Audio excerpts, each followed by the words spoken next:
Hello বন্ধুরা, আশা করি সবাই খুব ভালো আছো। রিসেন্টলি উইকেন্ডে আমরা চলে গেছিলাম জলদাপাড়া।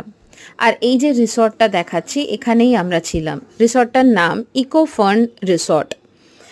খুবই সুন্দর, একদম প্রকৃতির কোলে রিসর্টটা। চারপাশে শুধু চা বাগান, শান্ত নিরিবিলি পরিবেশ এবং এদের খাওয়া দাওয়া যেগুলো দিয়েছে সেগুলো প্রত্যেকটাই খুবই ভালো। যদি মনে হয় যে শহরের কোলাহল থেকে একটু দূরে কোথাও গিয়ে দুদিনের জন্য ছুটি কাটিয়ে আসবে, তাহলে আমি বলবো এই রিসর্টটা খুব ভালো।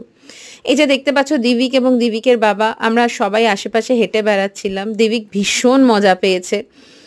ওর কাছে এটা একটা নতুন এক্সপিরিয়েন্স। জঙ্গলের মধ্যে চা বাগানের মাঝে ছোট সরু রাস্তা দিয়ে ওরা হেঁটে চলেছে। খুবই ভালো। আর ২ বা ৩টে দিন কাটানোর জন্য আমি তো বলবো এটা একটা ব্যাপক ব্যাপক চয়েস। প্লিজ যাও আর ভিজিট করো আর জানিও কেমন লাগছে।